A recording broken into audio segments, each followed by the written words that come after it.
सिद्धार्थनगर जिले के डुमरियागंज तहसील मुख्यालय पर भाजपा ने अनुसूचित वर्ग सम्मेलन का आयोजन किया। भाजपा प्रत्याशी जगदम्बिका पाल के समर्थकों में आयोजित इस सम्मेलन में राज्यसभा सांसद पूर्व डीजीपी ब्रिजलाल और उत्तर प्रदेश के मंत्री विजयलक्ष्मी गौतम ने हिस्सा लिया। इस मौके पर भाजपा के प्रत्याशी जगदम्बिका पाल, जिला अध्यक्ष कन्हैया पासवान सहित भाजपा के कई पदाधिकारी मौजूद थे।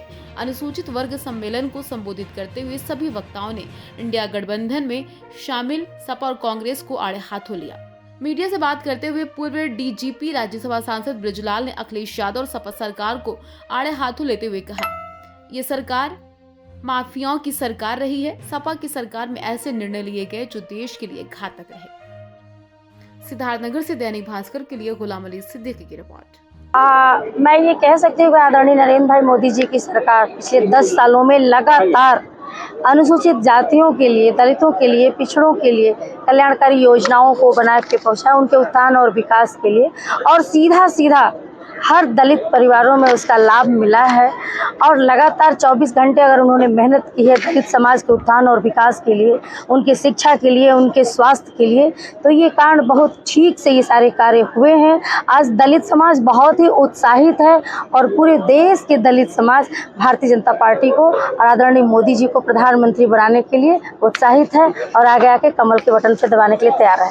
चौथे चरण का चुनाव आज हो रहा है, भाजपा अपने आप को कहाँ पा रही है? हमने कह दिया हम 400 पार। उत्तर प्रदेश की कम से कम 80 की 80 सीटें हमारी हैं।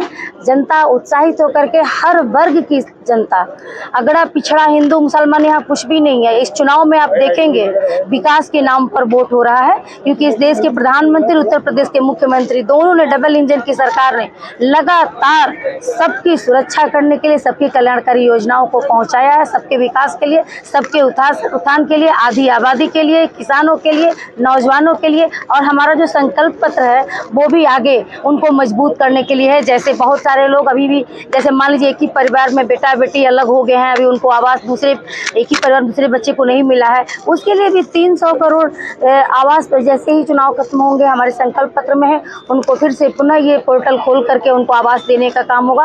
और निरंतर कल्याणकारी जितनी योजनाएं, सारी योजनाएं उनको ठीक प्रकार से संचालित की जाएगी। आज ही अखिलेश यादव ने लिखा है, मैंने पढ़ा, जान और संविधान बचाने का ये चुनाव है।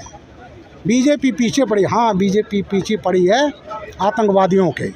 अखिलेश यादव ने 14 मुकदमे वापस लिए थे, मैं ही ADG law and order STF ATS था। और इलाहाबाद हाई कोर्ट ने कहा, अखिलेश यादव आज आप मुकदमे वापस ले लो, कल पद्म विभूषण दे दोगे। और ये मुकदमे वापस नहीं हो पाए। कौन से मुकदमे थे?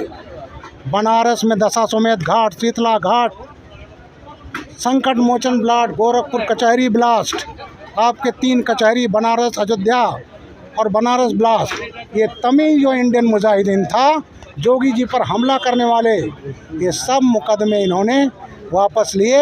हाई कोर्ट ने कहा, अखिलेश जी आप आज इनके मुकदमे वापस ले रहे हो, कल इनको पद्म विभूषण दे दोगे। और ये मुकदमे वापस नहीं ले पाए, ट्रायल हुआ, फांसी तक की सज़ा हो गई है। मैंने कहा हाँ, हम पीछे पड़ते हैं आतंकियों की, हम पीछे पड़ते हैं उन माफियों को जिसको समाजवादी पार्टी ने माननी बनाया। चाहे अतीक हो, मुख्तार अंसारी हो, विजय मिश्रा हो, डीपी यादव हो, कोई भी हो, तो हम पीछे पड़े हैं योगी आदित्यनाथ माफियाओं के, जिनकी संपत्तियां जब्त की जा रही हैं, अवैध निर्माणों पर बुलडोजर चले, हाँ हम पीछे पड़े हैं। और संविधान की सबसे बड़ी दुश्मन तो कांग्रेस पार्टी और ये इनके इंडी संगठन, जिसको मैं बड़े ध्यान से, और दलितों को भ्रमित किया जा रहा है ये संविधान बदल देंगे, ये आएंगे तो आरक्षण ख़त्म कर देंगे। अभी कांग्रेस ने कर्नाटक में एक झटके में कह दिया जितने मुस्लिम हैं वो सब ओबीसी हैं। अब अगर ये कहीं ये कामयाब हो गए तो 27% है, अब पिछड़ों का आधा बनेगा।